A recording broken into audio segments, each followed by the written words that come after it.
Good morning. I'd like to thank Fundação Fernando Henrique Cardoso for the invitation. It's a pleasure to be here.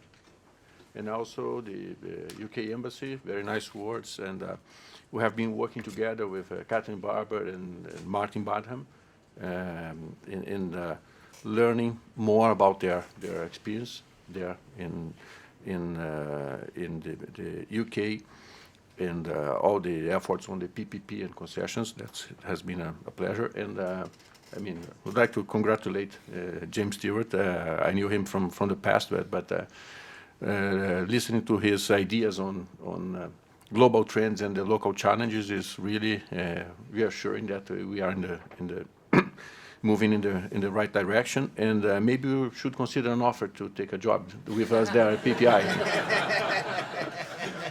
You already know what we have to do, okay? Oh, that's a problem. That's a currency risk we wouldn't like to take. But for the benefit of all, I believe that I should make my presentation in Portuguese, and I believe that we'll have the slides in English, and then we switch back to English in a Q&A section, okay? So, então, queria inicialmente falar um pouco sobre o PPI, que é uma iniciativa que veio no primeiro dia de governo do presidente Temer, quando assumiu a interinidade, 12 de maio. A primeira medida que ele fez foi reduzir o número de ministérios. A segunda, no mesmo dia, foi a criação do PPI, né? Então, isso aqui. Então, basicamente, o que é o PPI? Ele partiu, é um programa de parcerias e investimentos, ele partiu de um diagnóstico de que, além de todo o esforço de resolver o problema das contas públicas, da nossa situação fiscal, crise financeira, nós precisamos também avançar em iniciativas que tragam investimento, que melhorem a infraestrutura, a qualidade do serviço do país, e que, nessa área, o governo estava trabalhando de maneira muito descoordenada, né, com problemas graves, e que a maneira de corretamente endereçar essa questão de infraestrutura, inclusive de um papel mais relevante do setor privado e um papel mais de coordenação e menos de execução do setor público, seria através da criação de um órgão ligado à Presidência da República, num nível mais alto, que é o caso do PPI, e que não viesse para ser uma nova estrutura enorme, pesada, né, mas sim para ser, como nós definimos, uma força-tarefa. Nós somos de 15, vamos chegar a 25 pessoas, é o plano que nós temos, para coordenar os esforços dos ministérios, das agências reguladoras, dos bancos, todos envolvidos dentro desse universo aqui de parcerias, né? Estamos falando de privatização e concessões e PPPs no governo federal. Partimos também da seguinte percepção, de que no governo passado, várias das decisões eram tomadas ao longo dos anos, né? Mais de uma década. Houve uma certa confusão entre o que era o papel do Estado, o papel de governo e o papel do partido, né? As fronteiras não estavam muito claras. Isso se refletia também no que diz respeito às concessões e às privatizações. Não estava muito claro o papel de quem tinha que tomar decisão de governo, no caso dos ministérios, quem tinha que tomar decisões e fazer o papel de um órgão regulador de Estado, como é o caso das agências reguladoras. Dessa maneira, a gente tinha uma certa confusão em quem faz o quê, e uma delegação para cima que se concentrou excessivamente na figura da presidente, tomando decisões muito importantes, sem o devido planejamento, sem a reação e os estudos técnicos que eram necessários, né, em diferentes modais de infraestrutura pelas quais nós passamos. Então, qual foi a lógica que motivou, então, a criação do PPI? Ter um conselho que é formado pelo presidente da República, os ministros da área econômica, Fazenda, Planejamento, pelo ministro dos Transportes, Portos e Aviação, por sinal, eram 3 ministérios, ou secretarias com status ministérios, foram coordenados e reunidos num único ministério, tá? Para evitar riscos, como a gente viu, tem um aeroporto em Natal e não tem a rodovia que chega até ele, né? Então, vamos fazer o planejamento e a execução de uma maneira mais bem coordenada. Temos ainda o ministro de Meio Ambiente, porque primeiro, licenciamento ambiental é uma questão essencial, né? Cuidar do meio ambiente é fundamental, mas o processo de licenciamento tem se tornado um pesadelo no Brasil e precisamos ganhar mais velocidade de decisão, né? Ter mais claridade sobre esses pontos.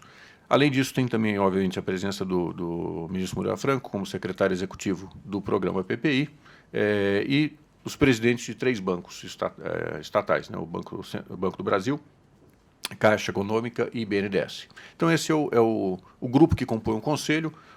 Obviamente, os presidentes das agências reguladoras são convidados, sempre que tenha temas na pauta relacionados a suas áreas de atuação, e os ministros também, Minas Energia, cidades, etc., outros que tenham temas ali relacionados.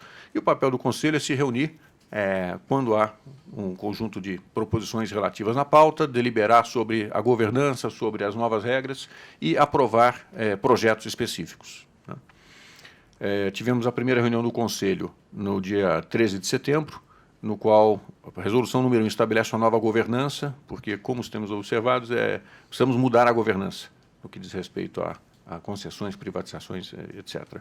E outras resoluções aprovando alguns empreendimentos, alguns projetos específicos que eu vou mencionar aqui mais ao final aqui da apresentação. Além do Conselho, nós temos um corpo permanente que é a Secretaria Executiva do PPI, liderada pelo ministro Moreira Franco, e que está dividida em 3 secretarias com a seguinte lógica. Tem uma secretaria que cuida de planejamento das necessidades de infraestrutura para os próximos 10, 20 anos, entender onde vão surgir ou vão crescer as demandas por carga, por transporte de passageiros, e selecionar os empreendimentos, os projetos que melhor atenderiam isso aí. Para esse aí veio como secretário o Henrique Pinto, que foi superintendente de estruturação de projetos do BNDES por mais de 10 anos, né? Temos uma segunda secretaria que cuida da execução dos projetos, ou seja, uma vez que um projeto é aprovado pelo Conselho do PPI, fazer com que as coisas fluam, tentar evitar o ping-pong, né, que nós vimos aqui de projetos que são feitos, aí o TCU suspende porque não acha que a qualidade não está boa e a gente fica, como foi o caso dos portos, 1 ano e meio com os projetos suspensos para análise pelo TCU. Projetos que acabam parados na sua execução ou por conta de dificuldades na obtenção de licenciamento, né? Então, a ideia dessa secretaria é fazer essa coordenação, chamar as pessoas para conversar, tendo a senioridade de ser uma secretaria ligada diretamente à Presidência da República. Nossa vantagem é trazer justamente essa priorização e sentar os diferentes órgãos envolvidos na mesa para solucionar esses problemas. E uma terceira secretaria, que eu assumi há 3 meses, que é a de articulação de investimentos e parcerias, cujo propósito é fazer uma interface com operadores de infraestrutura, financiadores, investidores, usuários, agências reguladoras, etc., para ouvir quais são as demandas, quais são os comentários, filtrar, trazer essas informações para agilizar os processos que nós temos junto ao PPI e também fazer a promoção dos avanços do investimento, um pouco a parte que o James Stewart mencionou aqui, que é mostrar esse projeto para o investidor local e internacional que estava refratário aos projetos no Brasil, né? E, de outro lado, fazer também acordos de cooperação, etc., como temos feito com o Reino Unido, com China, com os Estados Unidos, estamos para fazer um agora com a França, de cooperação técnica na área de infraestrutura, né? Temos relacionamento também com o BID, a AFC, enfim, vários querendo pensar novos papéis de financiamento e de garantias para a infraestrutura no país. Bom, dito isso, queria falar um pouco sobre a governança. O que nós mudamos na governança? Basicamente dizer o seguinte: o modelo como as concessões foram tratadas, né, nos últimos 10 anos é um modelo que partia do seguinte pressuposto: o governo queria o maior volume possível de investimentos numa rodovia, num aeroporto, então tinha planos ambiciosos de investimento. As tarifas tinham que ser baixas, com o princípio da modicidade tarifária, o que significa, falando em termos de negócios, que o empreendedor, a concessionária, né, não vai conseguir ter um bom retorno com as tarifas dos usuários. E as taxas de retorno desse empreendimento já eram decididas num gabinete em Brasília e não no leilão, no mercado. Já queria-se fazer um conceito de parceria público-privada em que o público já fala, olha, você vai fazer isso no setor privado, mas vai ganhar pouco, não, você não pode ganhar muito, né? Com isso, essa equação não atraía vários players internacionais, nem players médios, acabava atraindo vários das construtoras grandes que já tinham, né, boas conexões políticas e, enfim, estavam já bem presentes aqui no mercado. Mas isso só fechava a equação quando você falava, eu vou te dar um financiamento subsidiado no BNDES. Aí é que consegue fechar a conta, senão né, ninguém participaria nos leilões. Mas esse modelo de negócios, né, em que tinha uma visão de que cabe ao BNDES financiar toda a nossa infraestrutura, não precisamos de financiamento privado, né, a não ser uma coisa chamada empréstimo ponte, em que se formava um sindicato de bancos que davam um empréstimo até que, desde o momento em que saiu né, sagrado ganhador de uma licitação, estava constituindo a empresa, até montar o projeto e conseguir, de fato, o financiamento do BNDES, se passa às vezes um ano, nesse período os bancos faziam um empréstimo ponte para essa concessionária. Mas não tinha nesse modelo um papel para fundos de pensão, né, para investidores de longo prazo, investidores internacionais, etc., financiarem a nossa infraestrutura. Né? Não cabia no modelo. Tudo isso viria do BNDES. E se o BNDES precisasse de recurso, o Tesouro capitalizaria o BNDES, e assim, né, a gente conhece a história. Bom, o que aconteceu nos últimos 2 anos? Em estatística, a gente tem uma coisa chamada de o evento Cisne Negro, né, que é um evento muito raro de acontecer, né, o Black Swan Event. Nós tivemos 2, na minha interpretação, né? O primeiro foi a Operação Lava Jato, que ela marcou vários dos principais players que estavam nas concessões dos últimos anos, com um risco reputacional que não permitia que eles tomassem financiamento bancário. Então, eles ganharam uma concessão, estavam se preparando para ter o financiamento bancário, aí ocorreu a Operação Lava Jato, o BNDES fala, olha, não posso dar mais um empréstimo porque você tem um problema legal, né, reputacional, etc., não posso estender, nem o BNDES, nem nenhum outro banco.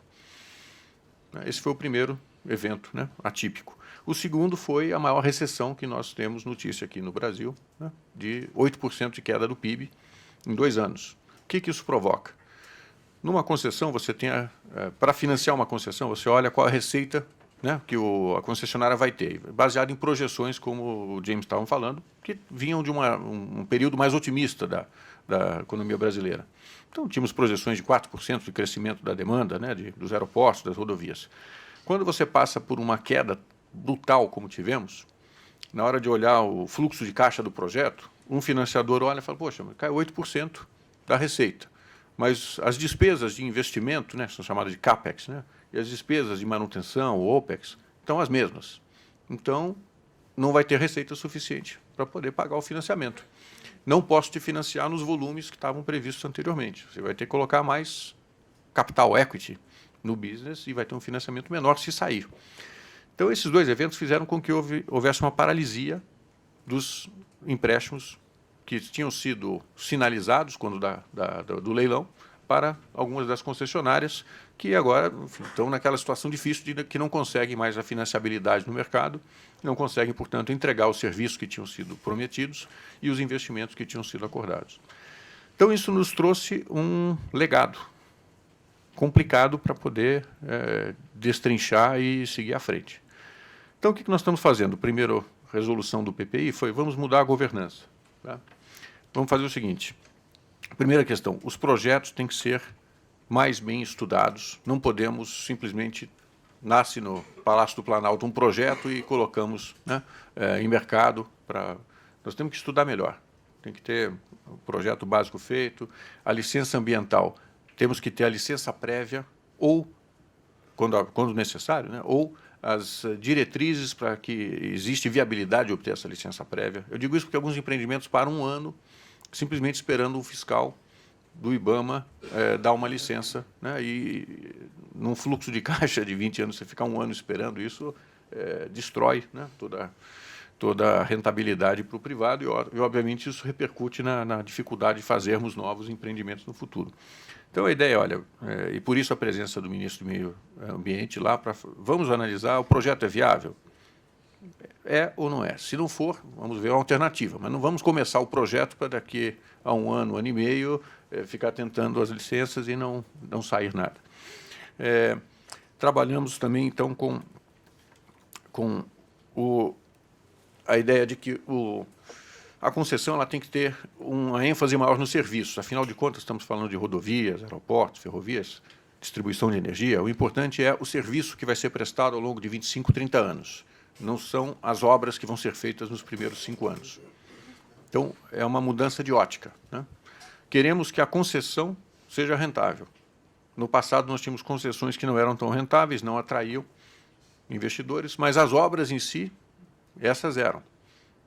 Então, temos que mudar essa ótica. Por isso que, em geral, os consórcios tinham empresas EPCistas, que tinham capacidade muito boa de fazer as obras, né? Mas estão poucos operadores. Operadores que, como operador de rodovia ou de aeroporto, etc.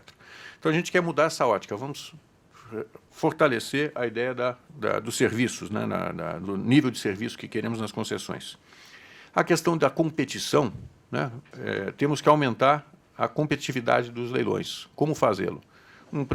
Duas medidas que já foram tomadas. A primeira é aumentar o prazo entre o anúncio do edital, da licitação, e a realização do leilão. No passado, tínhamos prazos, em média, de 45 dias entre divulgar o edital e ter o leilão. É um prazo muito curto para quem não esteja já no business, contratar consultores, fazer uma avaliação, né? Imagina, você vai licitar uma rodovia. Tem que contratar um engenheiro, ver lá como é que é a condição da rodovia, qual que é a topografia do que ele vai ter que construir de novo, modelagem econômico-financeira, assessores legais. Em 45 dias não dá para fazer isso, muito menos um player estrangeiro, que ainda tem que constituir, né, empresa aqui, etc. Então, nós colocamos um prazo mínimo de 100 dias, tá? Que provavelmente é o que vai ser aplicado para aeroportos já existentes, em que você já tem um histórico de tráfego, de funcionamento, e para novos empreendimentos mais complexos, como campos de óleo e gás ou ferrovias greenfield, né? Talvez esse prazo seja próximo a um ano, entre o anúncio do edital e a realização do leilão, para dar tempo de mais players se prepararem e chegarem no dia do leilão com um lance competitivo. E vamos divulgar os editais em português e inglês, né? Os documentos, para que justamente mostre que o investidor estrangeiro está sendo bem-vindo aqui para o nosso mercado. Queria passar mais um. Estamos trabalhando também em racionalizar mais os investimentos. Por exemplo, no passado nós tínhamos, no caso de rodovias, como é que funciona? Você tem já um diagnóstico inicial da necessidade de duplicar pistas ou fazer retorno numa rodovia, mas como é um contrato de 20 a 30 anos, muita coisa pode acontecer. As cidades vão crescer de forma disforme, o que faz com que novos... vai crescer o fluxo de veículos na rodovia, novos investimentos vão ser necessários. Nos contratos antigos havia, naquela lógica de trazer mais investimento quanto fosse possível, havia um gatilho por demanda, que basicamente era o seguinte: se o fluxo de veículos crescer, por exemplo, 30%, a concessionária tem que fazer mais investimentos, tá? Que é um pouco o que o James estava falando a respeito dos aeroportos em Londres, né? Talvez a concessionária, tendo a utilização plena, né, da rodovia, esteja bem, mas nós queremos que ela amplie a oferta de infraestrutura. Então, tinha um critério lá, gatilho por aumento de demanda. Mas tinha também um gatilho por prazo. Se nada acontecesse, em 10 anos a concessionária tinha que investir em duplicar uma região, uma pista, etc. Qual é o problema? O primeiro gatilho por demanda casa com a lógica da concessionária, porque ela vai ter mais receita de pedágio, vai conseguir financiar os novos investimentos. A segunda forma, que é o gatilho por prazo, poxa, a demanda não cresceu, pega a situação atual, a demanda até caiu nas rodovias com uma recessão tão forte como teve. Ainda assim, o concessionário tem que fazer investimentos sem ter como financiá-los. Então, nós estamos racionalizando, tirando esses gatilhos por tempo, colocando só gatilhos por demanda. No que diz respeito a aeroportos, tiramos a participação de 49% da Infraero, que existia, então, nos 4 novos aeroportos não tem mais participação da Infraero, é uma concessão pura. Isso obriga a empresa que não tem caixa a ter que investir e, à medida que ela não consegue fazer, você cria um conflito dentro da concessionária desnecessário. Acho que não traz ganhos para o país nisso aí. Estamos mudando também, no caso dos aeroportos, a forma de pagamento de outorga, fazendo uma lógica que é mais isso, são pequenos twists, né, pequenas mudanças na modelagem da concessão, mas que tornam muito mais racional e atraente para o setor privado. Por exemplo, vai ser pago 1/4 da outorga no início da concessão, depois vai ter 5 anos de período de carência, que é o período em que a concessionária vai estar fazendo os investimentos. Depois se retoma o pagamento da outorga do 6º ano até o final da concessão, né? Então, tem mudanças na modelagem que estamos fazendo para poder tornar esses investimentos mais razoáveis. As taxas de retorno, elas são bem mais folgadas agora no projeto e vão ser definidas na prática no mercado, no leilão, né? Dado que o projeto está mais maduro, tem menos riscos, que estamos incentivando a participação de mais players no leilão. Deixa o mercado decidir, né, pela concorrência, qual vai ser a taxa de retorno do projeto. E o financiamento vai ser mais próximo de taxas de mercado. Não vai ter a lógica de que eu travo a taxa no nível baixo de retorno e temos que ficar oferecendo financiamento subsidiado na outra ponta. Vai ser, olha, o financiamento, assuma que vai ser a taxa de mercado, analise o projeto, veja os riscos e aí, então, vamos ver a taxa de retorno com base no leilão. Em termos de transparência, além de já termos no nosso processo todas as audiências, consultas públicas, revisão pelo TCU, né, o processo no Brasil, formalmente, ele é muito transparente, dá várias oportunidades de manifestação da sociedade e de interessados.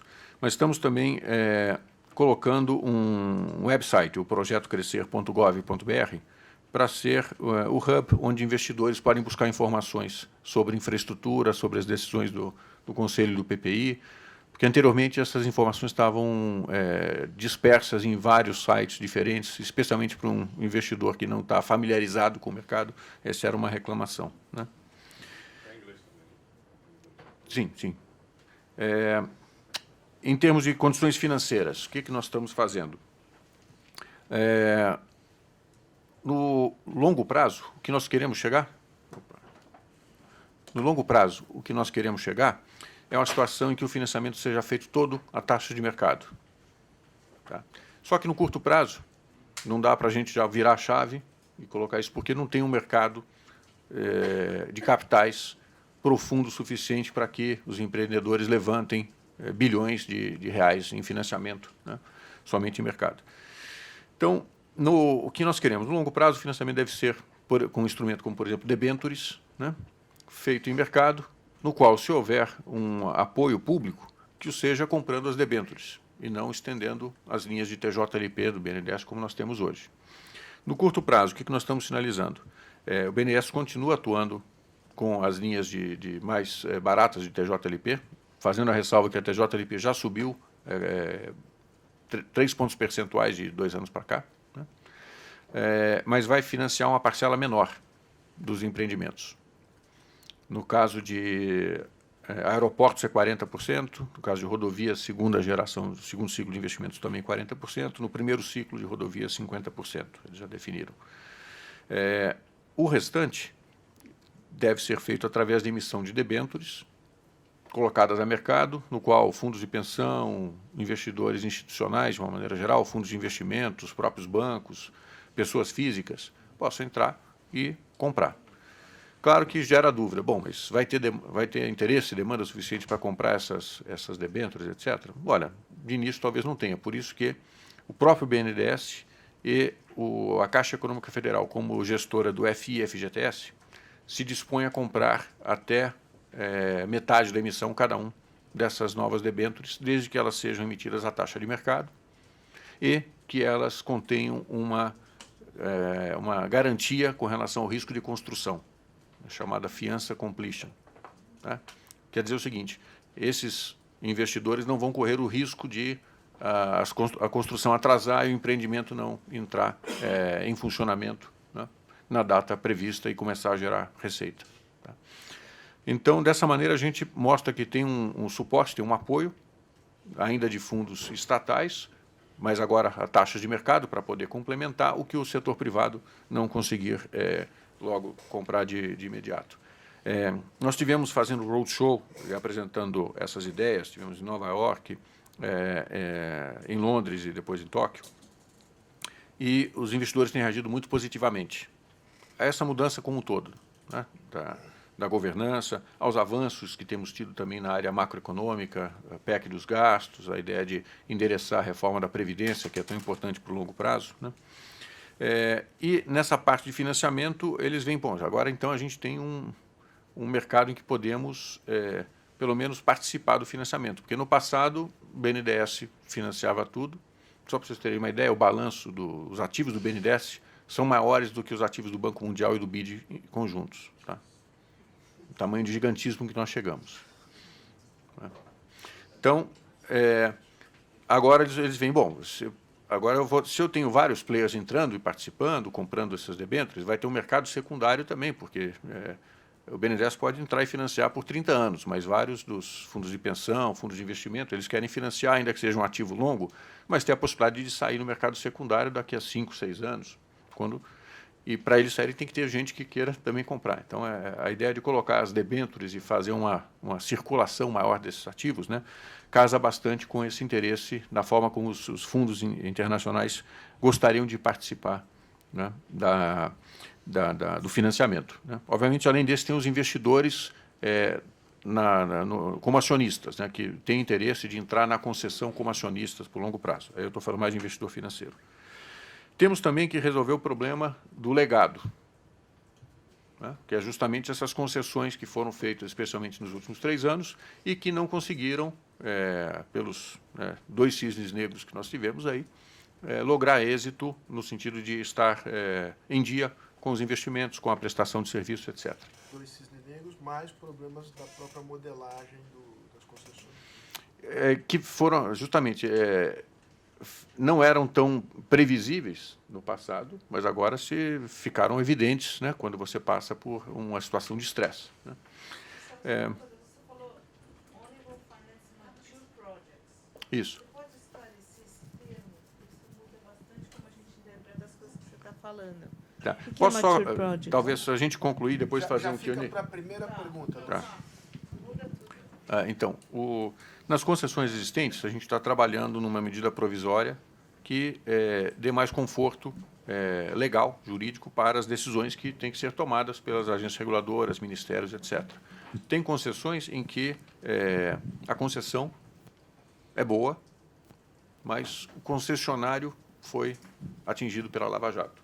Então, você tem um consórcio que tem 3, 4 grupos diferentes lá, mas um deles foi marcado pela Lava Jato, não consegue tomar o financiamento. Você prejudica a financiabilidade do consórcio como um todo. Né? Tem outras situações em que a própria concessão ficou prejudicada. Tá? E por quê? Porque o fluxo de receitas da concessão não consegue mais pagar as despesas todas que ela tem com outorga, com financiamento, etc. Aí, nesse caso, há que se discutir, estamos criando uma ideia da devolução negociada, em oposição à ideia da caducidade, decretar a caducidade da concessão, fazer uma devolução negociada da concessão e fazemos uma relicitação para novos players. Tá? E aí tem a revisão. Né? Quer dizer, a Infraero é um das participantes, não foi atingido pela Lava Jato, não é isso, mas não tem condição financeira, né, de acompanhar no mesmo passo todas as necessidades. Então, essas são as mudanças, basicamente, que nós fizemos na primeira reunião. Veja que tem bastante coisa que trabalhamos, né? E aprovamos, o Conselho aprovou 34 novos projetos, alguns maiores, outros menores, tá? Mas, basicamente, são 4 aeroportos, 2 rodovias, 3 ferrovias, 3 pequenos terminais portuários, 5 usinas hidrelétricas e 4 campos de óleo e gás na área do pré-sal. Tá? Além disso, para privatização, esse primeiro conjunto é para concessão. Para privatização, o Conselho aprovou 7 empresas de distribuição de energia elétrica, sendo que uma é CELG-D, que já vem do último governo e foi agora remodelado, reprecificado, deve sair o leilão agora no final do ano, e as outras 6 que a Eletrobras decidiu não capitalizá-las e vai ser desenvolvida uma modelagem pelo INDS ao longo do próximo ano para serem privatizadas no final do ano. E o business de loterias instantâneas, a Lotex da Caixa Econômica Federal. E estamos patrocinando 3 projetos de saneamento, 3 empresas de saneamento estaduais, melhor dizendo, que, eu digo, são sponsored porque o poder concedente não é a federal, é municipal, estadual, é subnacional. Então, nesse caso, é mais um apoio técnico, as decisões do que fazer não estão na esfera federal. Aqui são os projetos aqui.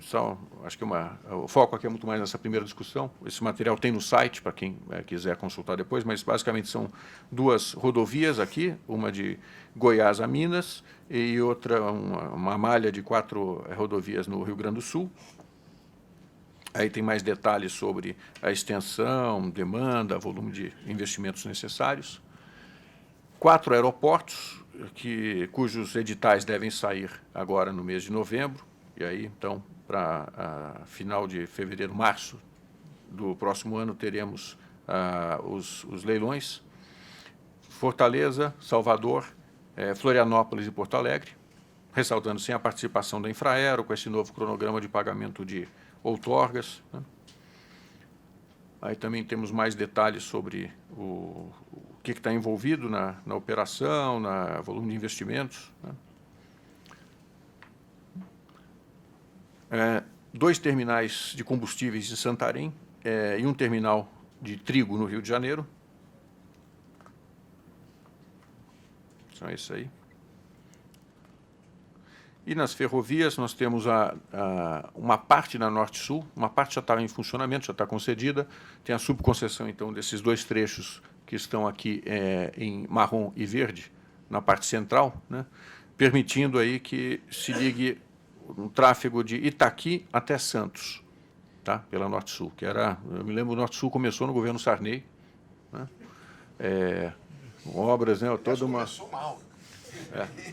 E agora temos a parte que está em marrom já está concluída, já é brownfield. A parte verde, grande parte dela já está também feita, construída.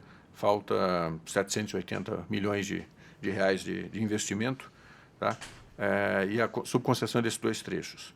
Temos um projeto Greenfield, que é esse projeto que vai do Mato Grosso até o Pará, que é a chamada Ferrogrão, que é o que permitiria um grande interesse dos grupos, né, produtores de grãos, né, e as tradings que estão presentes aí, de ter uma via férrea para escoar toda essa produção até o porto de Miritituba, né, e de lá poder seguir para o Atlântico.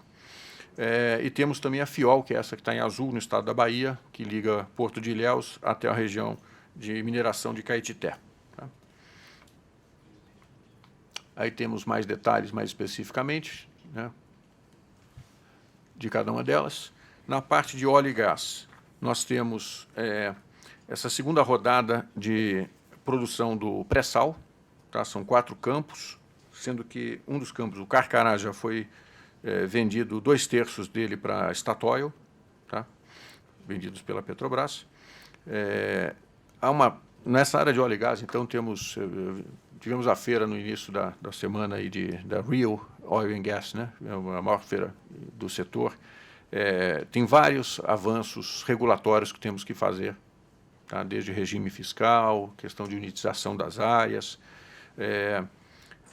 para poder colocar as concessões mais à frente, né? A questão do conteúdo nacional é um problemaço que estamos trabalhando também, mas isso faz parte do legado e o interesse tem sido bem grande nessa parte de óleo e gás também.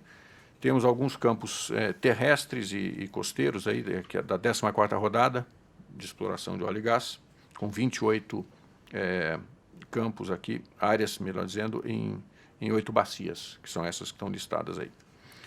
E na parte de energia elétrica, temos as 7 distribuidoras